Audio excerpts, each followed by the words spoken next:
अवधूत चिंतन श्री गुरुदेव दत्त श्री स्वामी समर्थ. माझ्या या चॅनलमध्ये आपल्या सर्वांचं खूप खूप मनापासून स्वागत आहे. श्रावण महिन्याला सुरुवात झालेली आहे आणि श्रावण महिन्यामध्ये विशेष महत्व असतं ते श्री महादेवांची पूजा, उपासना, सेवा करायला. आणि आपण आनंदात, उत्साहात आणि मनोभावे श्री महादेवांची सेवा करत असतो, शंभूची, शिवाची सेवा करतो. पण आपल्याला हेही करायचं की आपल्या गुरूंना विसरायचं नाही, कारण जिथे गुरूंची सेवा होते तिथे सर्व सेवेचं फळ आपल्याला मिळत असतं. मग महादेवांची सेवा आपण भरपूर करणार आहोत, पण महादेवांची सेवा करताना आपल्याला गुरूंना पण विसरून चालत नाही. मग आता या श्रावण महिन्यामध्ये गुरूंच्या सेवा बरं कोणत्या करायच्या आणि त्या कशा करायच्या? तर बघा, आपले गुरु, परमगुरु, सद्गुरु हे आपले श्री स्वामी समर्थ महाराज आणि दत्त महाराज.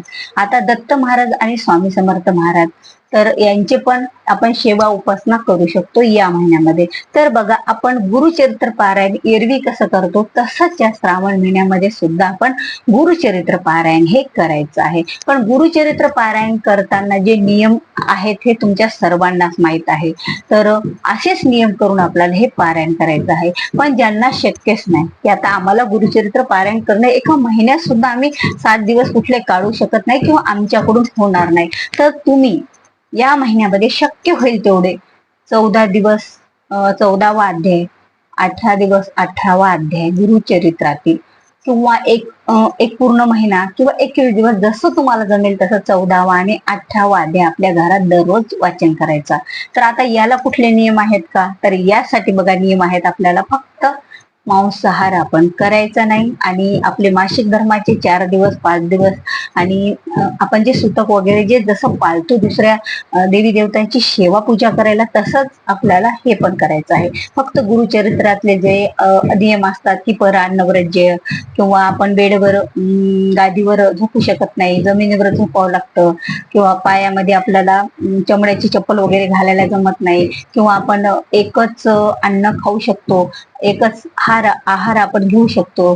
तर अशा प्रकारचे काही एक नियम नाहीयेत. फक्त आपल्याला मांसाहार जर करत असला तर करायचा नाही आणि आपल्याला ब्रह्मचर्याच्या पालनाची पण काही नाहीये. आणि विशेष महत्वाची गोष्ट आपले हे 4 दिवस आणि आपले सुतक हे आपल्याला पाळायचं आहे. आणि त्यानंतर बघा, आता हे झालं गुरुचरित्र पारायणाविषयी. आता बऱ्याच जणांना विषय असते की आम्हाला श्री स्वामी चरित्र सारामृत हा ग्रंथ वाचायचा या श्रावण महिन्यामध्ये. आता श्रावण महिन्यामध्ये श्री स्वामी चरित्र ग्रंथाचं वाचन कसं करायचं? तर श्री स्वामी समर्थ महाराजाचा ग्रंथ तुमच्या सर्वांना जवळपास माहित आहे. जर नवीन कोणी असेल समजा स्वामी सेवेकरिता त्यांना समजा माहित नसेल, तर स्वामी चरित्र पारायण म्हणजे स्वामी चरित्राचं एक पारायण म्हणजे 1 ते 21 अध्याय एका दिवसात एका जागेवर बसून पूर्ण वाचन, म्हणजे एक पारायण झालं म्हणजे एक पाठ झाला स्वामी चरित्र सारामृतचा. तशी तुम्ही 21 दिवस 21 पाठ करा, तशी तुम्ही 11 दिवस 11 पाठ करा, तशी तुम्ही 5 दिवस 5 पाठ करा, तशी तुम्ही 9 दिवस 9 पाठ करा. जसे तुमच्याकडून होतील तसे आपल्याला श्री स्वामी चरित्र सारामृत हा ग्रंथ आपल्याला आपल्या घरात वाचन करायचा आहे. आता हे झालं श्री स्वामी समर्थ महाराजांचा विषय. आता एक विषय गोष्ट म्हणजे जे आपण तारक मंत्र म्हणतो श्री स्वामी समर्थ महाराजांचा दररोज नित्य नियमानं, कोणाला दररोज शक्य नसेल तर कोणी गुरुवारी पण म्हणत असेल. निशंक होई रे मना, निर्भय होई रे मना, प्रचंड स्वामी भयपाठीशी नित्य आहे रे मना. जसा हा तारक मंत्र आहे त्याचप्रमाणे दत्त महाराजांचा हा मंत्र सुद्धा आपण गुरुवारपासून जर वाचायला सुरुवात केली तर बघा आपल्या जीवनामध्ये खूप फरक जाणवते. जसं आपल्याला धीर देतो, म्हणजे आपल्या पाठीशी सदैव आपल्या स्वामी महाराज उभे आहेत.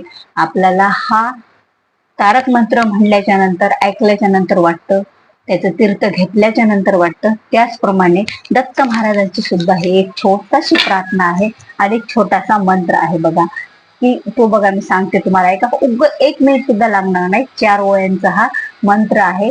तर हीच प्रार्थना आपल्याला, मंत्र म्हणजे प्रार्थना म्हणलं तरीही चालेल, की सर्व काळ मज दत्त राखितो, नाही मज चिंता योगक्षम तोच चालवी, तोची माता पिता बंधू मोक्ष, भ्रांतिहानी स्वानंद दाता, बालावधूतच वचना अमृत, धन्य करी दत्ता.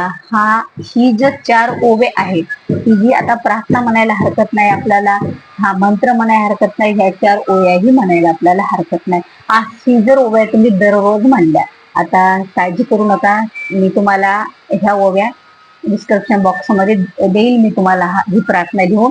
तर ही प्रार्थना आपल्याला आपल्या घरामध्ये दररोज जर तुम्ही श्रावण महिन्यात म्हटल्या तर बघा, आपण जरी कुठल्याही देवी देवतांची पूजा सेवा करत असलो तरी आपल्याला विसरायचं नाही की दत्त महाराज हे सुद्धा, म्हणजे स्वामी महाराज दत्त महाराज हे एकच आहेत, पण दत्त महाराज हे सुद्धा माझ्या पाठीशी आहे, सर्व काळ माझं रक्षण करत आहेत.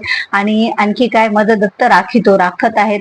आणि तोची माता पिता, तोची बंधू. आता माता पिता हे बंधू सर्व आपल्याला असतात, पण ज्याप्रमाणे हे सर्वजण आपल्याला काळजी करतात तसेच माझे हे गुरु माझी काळजी करणारे माझ्या सोबत आहे. जसं निशंक होई रे म्हणा, निर्भय होई रे म्हणा, प्रचंड स्वामी बळ पाठीशी नित्य आहे रे म्हणा, त्याचप्रमाणे ही सुद्धा प्रार्थना, हा सुद्धा मंत्र, हा सुद्धा श्लोक आपल्याला दररोज म्हणायचा आहे आपल्या श्रावण महिन्याभर.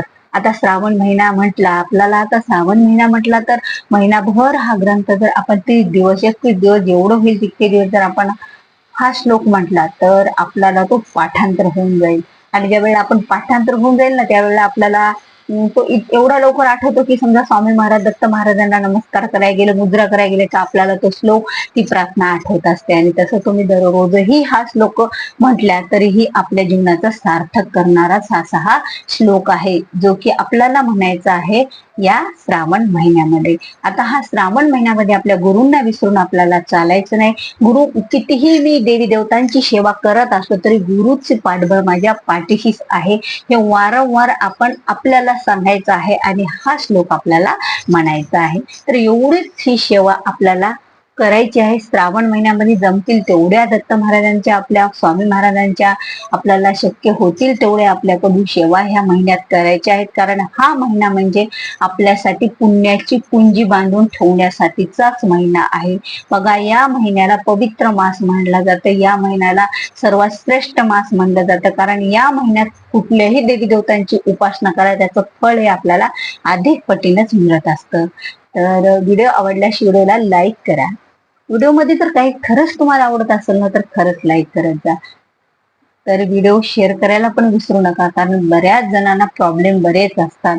कुणाला कोणती सेवा करायचं माहित नसतं, कुणाला कुठला मंत्र माहित नसतं, कुणाला जास्त वेळ नसतो, तर एखादा श्लोक सुद्धा माहित पाहिजे असतं की मी एवढी तरी सेवा करू शकत, माझ्याकडून होत नाही. आणि ही जर सेवा तुम्ही त्यांच्याकडे पर्यंत पोहोचली ना तर त्याच्या पुण्याची वाटाकरी तुम्ही पण होसाल. तर व्हिडिओ आवडल्यास व्हिडिओला लाईक करा, शेअर करा आणि चॅनलवर जर नवीन असाल तर निश्चितच सबस्क्राईब करा. झालेली सेवा श्री स्वामी महाराजांच्या चरणी अर्पण करूया आणि आपला आजचा व्हिडिओ इथेच थांबूया. श्री स्वामी समर्थ.